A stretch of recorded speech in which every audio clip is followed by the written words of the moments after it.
हरिओम दोस्तों, स्वागत है आपका free study bye Lodhi sir के यूट्यूब चैनल पर। मैं कृपाल लोधी।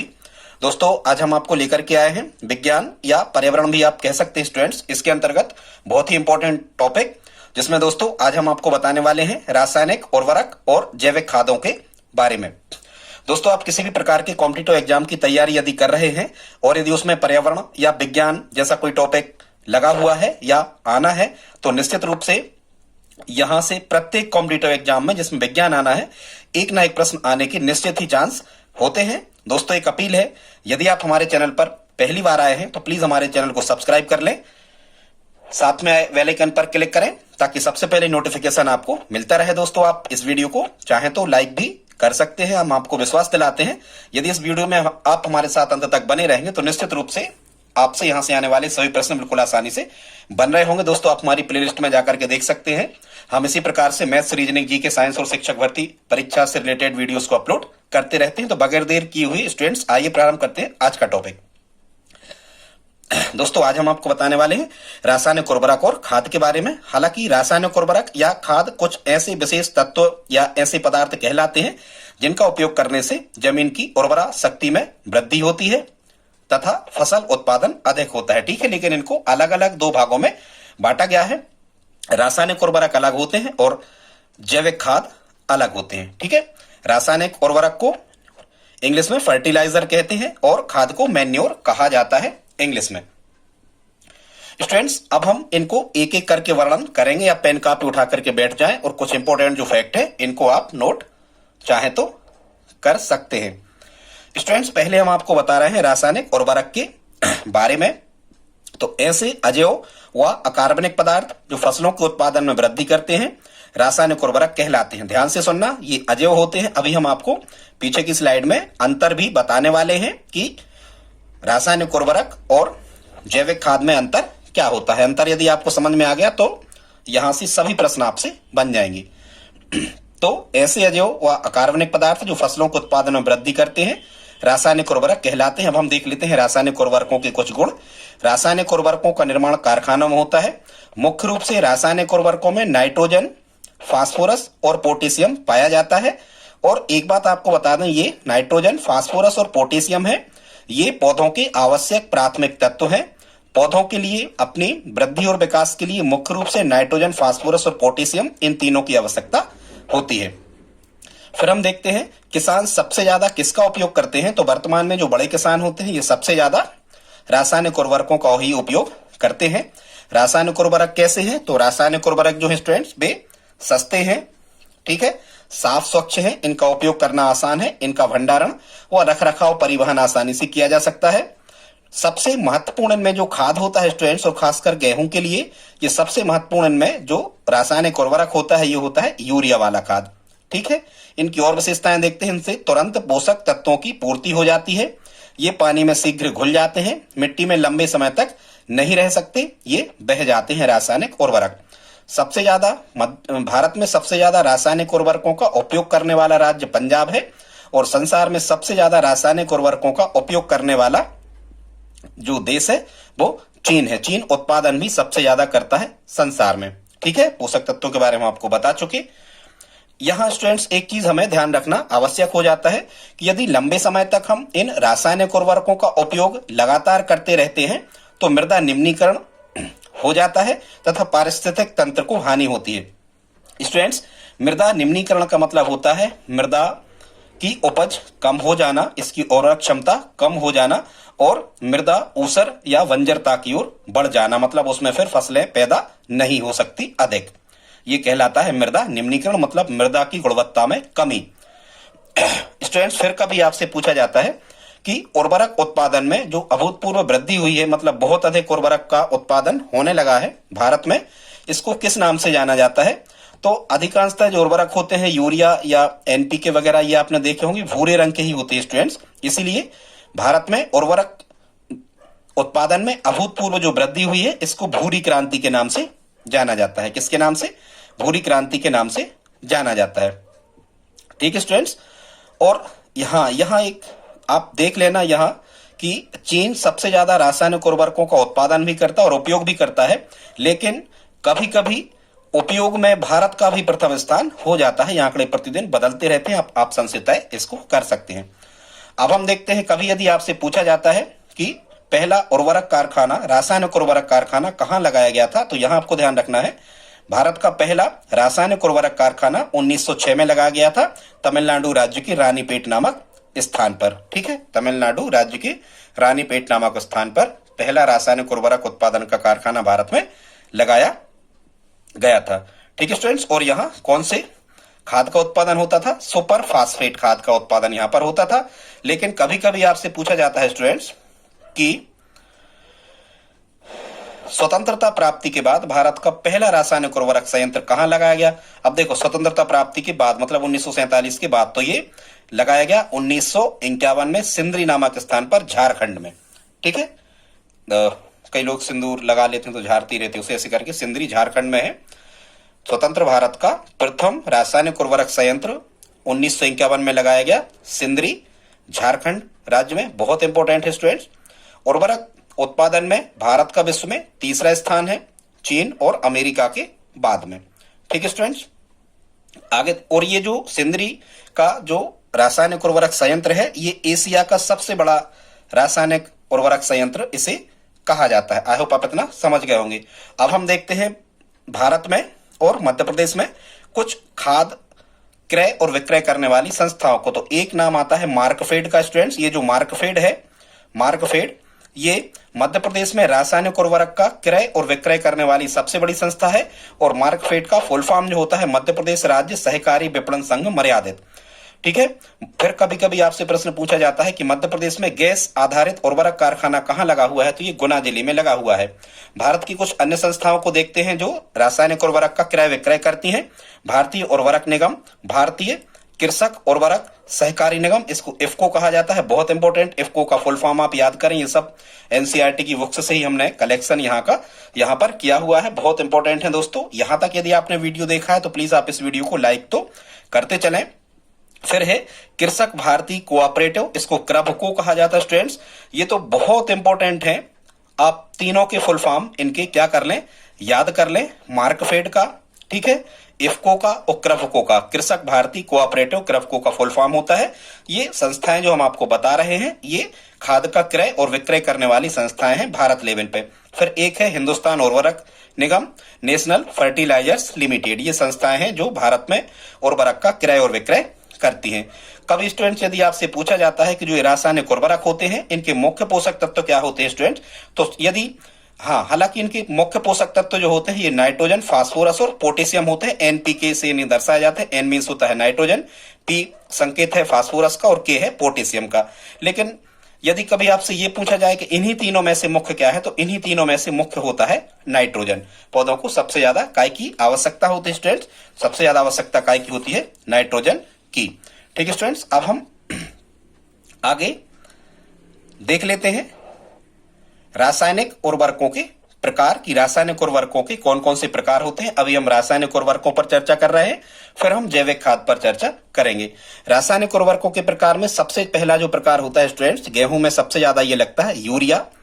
ठीक है, इसकी एक विशेषता समझें। कभी यदि आपको प्रश्न आ जाए कि सर्वाधिक नाइट्रोजन किस खाद में होता है, तो यूरिया में ही होता है सबसे ज्यादा नाइट्रोजन।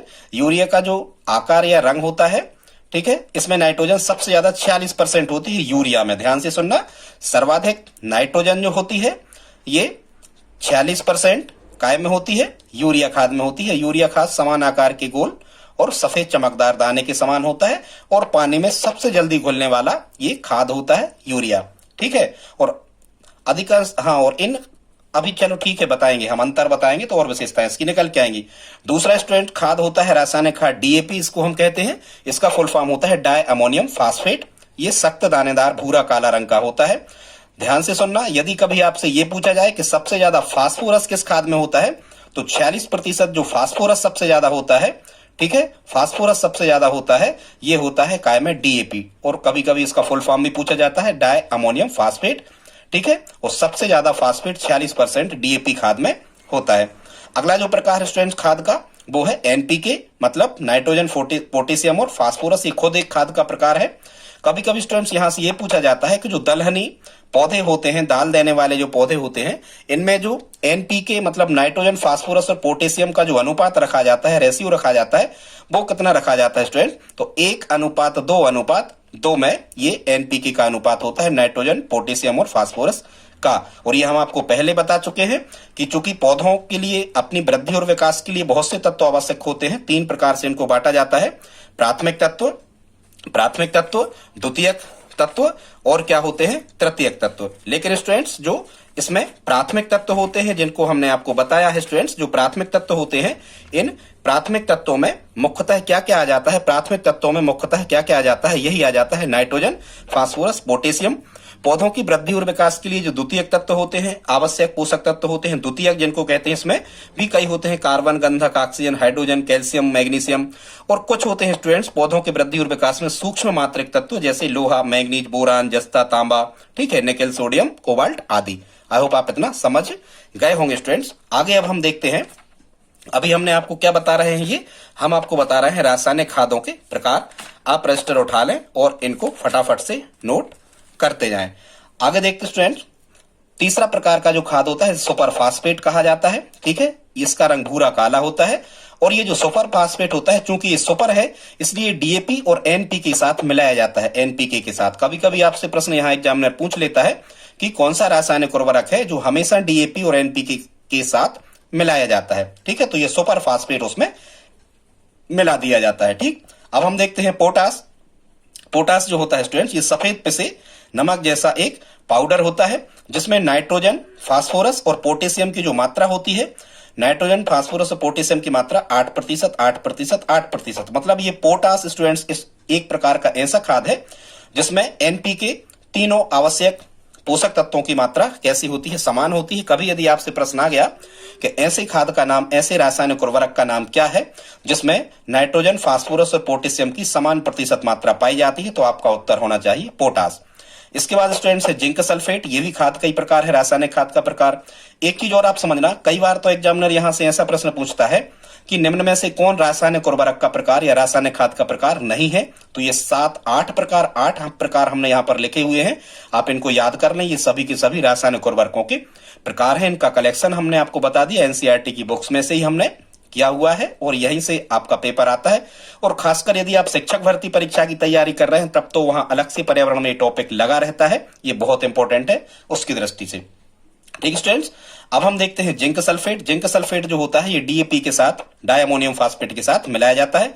एक खाद का प्रकार होता है जिप्सम, एक खाद का प्रकार होता है गंधक और एक खाद का प्रकार होता है अमोनियम सल्फेट। आई होप आप इतना स्टूडेंट्स समझ गए होंगे। अब हम आगे देखते हैं जैविक खाद के बारे में।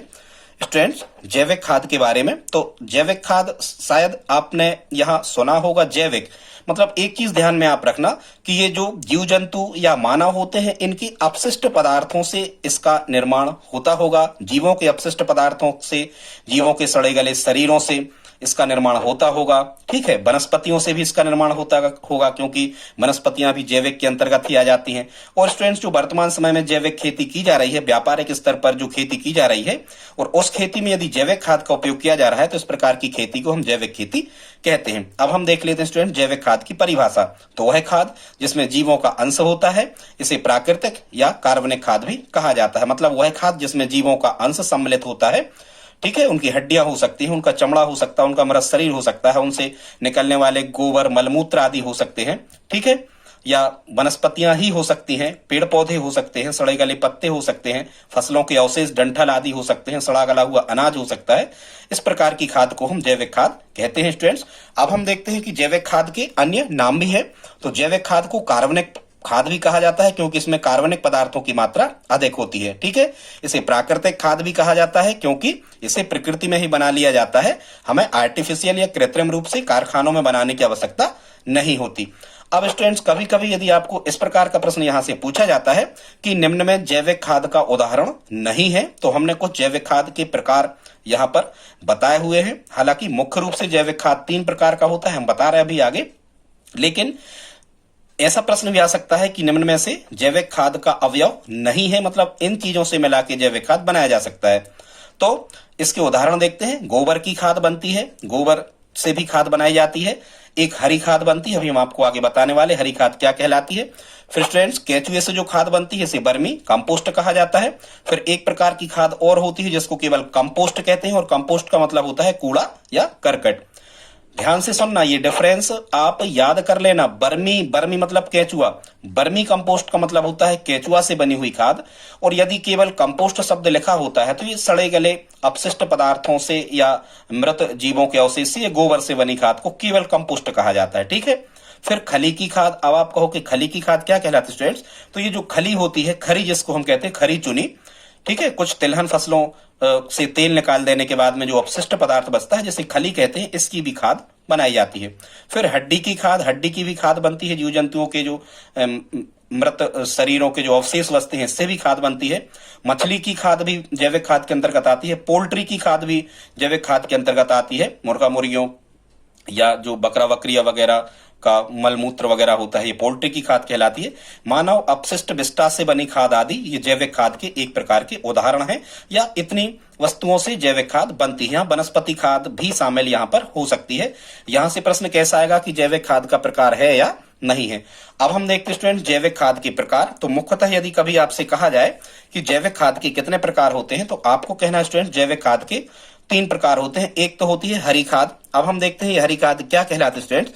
तो क्या होता है कि इसमें जल्दी जल्दी बढ़ने वाली जो फसलें होती हैं उन फसलों को खेत में उगाया जाता है पहले, और उनको काटा नहीं जाता, वो ज्यों की त्यों खड़ी रहती हैं फसलें, और फिर उनको बखर दिया जाता है या उसमें हल चलवा दिया जाता है और फिर कुछ दिन तक सूखने दिया जाता है। तो हरी खाद से जैविक पदार्थ और अतिरिक्त नाइट्रोजन मिल जाता है, और यह जो हरी खाद बन जाती है वहां, यह जमीन के कटाव को रोकने में भी, मतलब मृदा अपरदन ना हो, इसमें भी ये मदद करती है। स्टूडेंट्स मृदा का हवा द्वारा या जल के द्वारा अपने स्थान से बह जाना मृदा अपरदन कहलाता है, और वहां पत्थर चट्टान कंकड़ आदि निकल आना जिससे, ठीक है, और मृदा अपरदन को किसानों की रेंगती मौत भी कहा जाता है। मध्य प्रदेश में सबसे ज्यादा जो मृदा अपरदन होता है ये चंबल क्षेत्र में होता है। चंबल नदी करती है सबसे ज्यादा मृदा अपरदन मध्य प्रदेश में, भूमि का कटाव, ठीक है, महाखड्ड गहरे गहरे बनाती है चंबल नदी। तो आई होप आप समझ गए होंगे।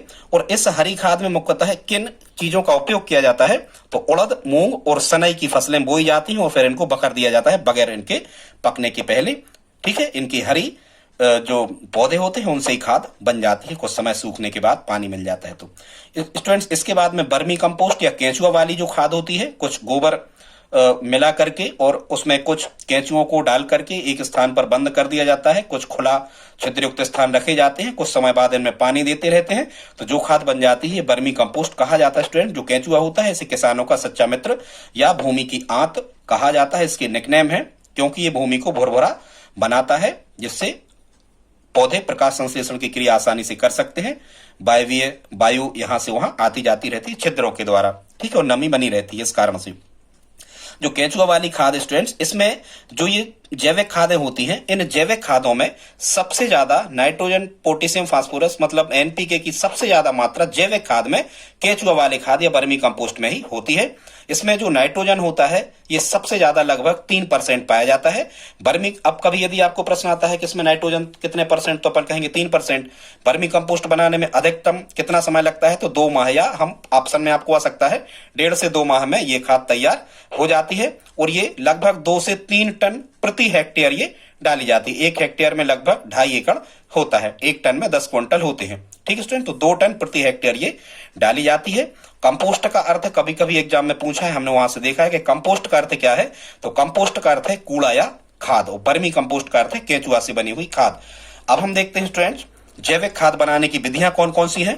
तो जैविक खाद बनाने की विधि, एक तो गड्ढा विधि, गड्ढा खोद कर उसमें मलमूत्र, अपशिष्ट पदार्थ, वनस्पति आदि डाल देना और बंद कर देना, ठीक है, और पानी देते रहना। दूसरी होती है ढेर विधि या इंदौर विधि या हीप विधि, ठीक है स्टूडेंट्स। और अब चूंकि इसको इंदौर विधि, हीप विधि या ढेर, हीप मतलब इंग्लिश में ढेर को ही हीप कहते हैं स्टूडेंट, तो इंदौर विधि, हीप विधि या ढेर विधि, ठीक है, क्योंकि कपड़ों के ढेर इंदौर में ही लगे होते हैं मध्य प्रदेश में, ऐसे करके आप इसको याद रख लेना। सबसे ज्यादा कपड़ा उत्पादन इंदौर में ही होता है मध्य प्रदेश में, ठीक है। तो ये इंदौर में बनाई गई थी, मतलब इंदौर में ही सबसे पहले इस प्रकार का खाद बनाया गया था, जैविक खाद, इसलिए इसे इंदौर विधि के नाम से जाना जाता है। इसके जनक थे एल्बर्ट हार्वर्ड। ये वायवीय विधि थी, मतलब ऑक्सीजन की उपस्थिति में ये खाद बनाया गया था। दूसरी होती है बेंगलोर विधि, ये बेंगलोर में बनाया गया था खाद सबसे पहले जैविक खाद। ये अवायवीय वायु की अनुपस्थिति में होती है। एक होती है संरचना विधि, एक होती है रायपुर में बनाया गया था तो रायपुर विधि, एक केंचुआ विधि वर्मी कंपोस्ट हम आपको बता चुके, एक होती है चक्रीय 4 हौद विधि, मतलब एक कुछ छिद्र युक्त एक हौदी टाइप की बनाई जाती है, फिर उसमें मलमूत्र कचड़ा आदि डाल दिया जाता है, आप समझ रहे होंगे, अपशिष्ट पदार्थ आदि, और फिर पानी देते रहते हैं, कुछ हवा भी उसमें लगती रहे। तो फिर एक होती है बॉक्स में अपशिष्ट पदार्थों को भर कर भी। तो ये जैविक खाद बनाने की स्टूडेंट्स क्या हो गई, विधियां हो गई। यदि कभी प्रश्न आता है कि निम्न में से कौन सी विधि खाद बनाने की विधि है या नहीं है, तो आप लगभग यहां से तय कर पाएंगे। इतनी विधियों से खाद बनाया जाता है। अब स्टूडेंट्स हम आगे आपको बताने वाले हैं खाद डालने की विधियां। तो खेत में खाद डालने की विधियां, तो ये दोनों खाद आप इस विधि से डाल सकते हो, रासायनिक और जैविक। ठीक है, जैविक तो आप जानते हो ट्रैक्टर ट्रालियों बैलगाड़ियों भरकर ये डाला जाता है। बाकी अधिकांशतः रासायनिक खाद डालने की विधियां हैं, तौलिए में लेकर या थाला में डालकर। ठीक है, पट्टी में खाद डालना, जहां ज्यादा बरसात होती है वहां कुछ पट्टियां बना दी जाती हैं, बड़े टाइप की क्यारियां, उनमें खाद डाल दी जाती है। छिड़काव विधि, छिड़क कर खाद डाला जाता है, और बिखेर कर भी खाद डाला जाता है। आई होप स्टूडेंट्स आप समझ गए होंगे। बस स्टूडेंट्स आप हमारे साथ अधिक से अधिक आप 5 मिनट और रहें, ये वीडियो एंड होने ही वाला है। यदि यहां तक देखा तो प्लीज आप लाइक कर दें। अब हम देखते स्टूडेंट्स रासायनिक उर्वरक और जैविक खाद में अंतर। तो रासायनिक उर्वरक कृत्रिम रूप से कारखानों में बनाए जाते हैं। फिर ये रासायनिक जो है ये अकार्बनिक पदार्थों से बनते हैं। खाद प्राकृतिक रूप से खेतों में या खेतों के आसपास बनाए जाते हैं, किसान घरों में ही इनको तैयार कर लेता है। और जैविक खाद कार्बनिक होते हैं, बहुत इंपॉर्टेंट ध्यान रखना, जैका और रा का याद रख लेना, रा अका या अकारा कर लेना, अकारा ऐसे करके जोड़ लेना। ठीक है, आई होप आप समझ हो। किसी विशेष पोषक तत्व की पूर्ति करने के लिए रासायनिक उर्वरकों का उपयोग किया जाता है, मुख्यतः नाइट्रोजन। और जैविक खाद जो होते हैं स्टूडेंट्स, इनसे सभी पोषक तत्वों की पूर्ति होती है, सभी प्रकार के। रासायनिक उर्वरक सांद्रित होते हैं, मतलब जो प्रयोगशाला में बनाए जाएंगे वो सांद्रित ही होंगे क्योंकि आकार इनका कम हो जाता। और जैविक खाद सांद्रित नहीं होते। ठीक है, रासायनिक उर्वरकों का जो प्रभाव होता है ये कुछ कम समय तक के लिए होता है, फसलों के पकने तक ही अपना प्रभाव दर्शाते हैं। लेकिन एक बार यदि खेत में जैविक खाद डाल दिया गया है तो ये लगभग 2-3 वर्षों तक वहां पर उर्वरक क्षमता को ये बनाए रखते हैं, ह्यूमस की मात्रा इनसे बढ़ती है। रासायनिक उर्वरकों का अधिक प्रयोग जो होता है ये भूमि को हानिकारक होता है, मृदा को नुकसानदायक होता है। लेकिन यदि आप जैविक खाद या खाद का उपयोग अधिक करते हो तो ये भूमि को उर्वरक क्षमता को बढ़ाता है, इसका अधिक प्रयोग हानिकारक नहीं होता। ठीक है, रासायनिक उर्वरकों से जैव पदार्थ या ह्यूमस का निर्माण नहीं होता है, लेकिन जैविक खादों से या खाद से जैव पदार्थ या ह्यूमस का पर्याप्त निर्माण होता है। ठीक है, ह्यूमस मतलब मिट्टी की ऊपरी जो परत होती है, सबसे ऊपरी परत, यही सबसे ज्यादा उपजाऊ होती है, इसे ह्यूमस कहते हैं। इसमें जो जैविक पदार्थ में जो सड़े गले पदार्थों में जो अपशिष्ट पदार्थ होते हैं, इनमें बहुत छोटे छोटे सूक्ष्म जीव होते हैं जिनको जैव पदार्थ कहते हैं, ये जैविक खाद में सबसे ज्यादा पाए जाते हैं। फिर जो रासायनिक खाद होते हैं स्टूडेंट्स, रासायनिक उर्वरक, ये जल धारण क्षमता को नहीं बढ़ाते, मतलब जल को सोखकर बहुत समय तक नहीं रखा जा सकता, ये नमी नहीं बना करके रख सकते। जबकि खाद जो है जैविक खाद ये जल धारण क्षमता को बढ़ाते हैं, मतलब पौधे मिट्टी की नमी को बहुत समय तक ये बनाए रखते हैं अपन को। ठीक है, उदाहरण देख लेते हैं, DAP, NPK, super phosphate, urea आदि ये रासायनिक खाद है। जैविक खाद हमने अभी आपको बताया, गोबर की खाद, कंपोस्ट खाद और हरी खाद, ये जैविक खाद के उदाहरण हैं। रासायनिक पदार्थों से ये तैयार किए जाते हैं, ये फसल व पशुओं के अपशिष्ट पदार्थों, अवशेषों आदि से प्राप्त किए जाते हैं। ये खेत पर नहीं बनते, रासायनिक उर्वरक कारखानों में, इन्हें खेत पर ही बनाया जा सकता है। ठीक है, फसलों के लिए इनकी कम मात्रा की आवश्यकता होती, मतलब कम मात्रा में ये रासायनिक उर्वरक डाल दिए जाएं तो आवश्यक पोषक तत्व तो मिल जाते हैं। लेकिन जैविक खाद अधिक मात्रा में डाली जाती है तब आवश्यक पोषक तत्व तो मिलते हैं। फसलों में आप रासायनिक उर्वरकों को कभी भी डाल सकते हो समय के अनुसार, लेकिन जो जैविक खाद होते हैं स्टूडेंट्स, ये बुआई के पहले ही खेतों में डाल दिए जाते हैं। यहाँ रासायनिक उर्वरक में मात्रा का ध्यान रखना जरूरी होता है, जबकि यहाँ मात्रा का ध्यान रखना आवश्यक नहीं होता है, कितनी मात्रा आप डाल सकते हो। रासायनिक उर्वरक जो होते हैं इनका स्थानांतरण मतलब एक स्थान से दूसरे स्थान तक ले जाना, भंडारण मतलब एक स्थान पर रखना, इकट्ठा करके रख रखाव सुविधाजनक होता है, ये असुविधाजनक होता है। ट्राली में खाद भर के डालते हो, कोई ट्राली भरवाने वाला नहीं मिलता है। ठीक है, ये नाइट्रोजन स्थिरीकरण करने में कैसे होते हैं, सहायक होते हैं स्टूडेंट्स, ध्यान रखना। नाइट्रोजन स्थिरीकरण जो फलीदार पौधे होते हैं, इनकी गांठों में एक जीवाणु पाया जाता है, हालांकि 2 जीवाणु पाए जाते हैं जो वातावरण से नाइट्रोजन को लेकर के देते हैं पौधों को। ठीक है, कौन कौन से जीवाणु होते हैं, यदि कभी आपसे पूछा जाए तो राइजोबियम और एजेटोबैक्टर 2 होते हैं नाइट्रोजन स्थिरीकरण करने वाले जीवाणु। फिर से सुन लें, राइजोबियम और एजेटोबैक्टर।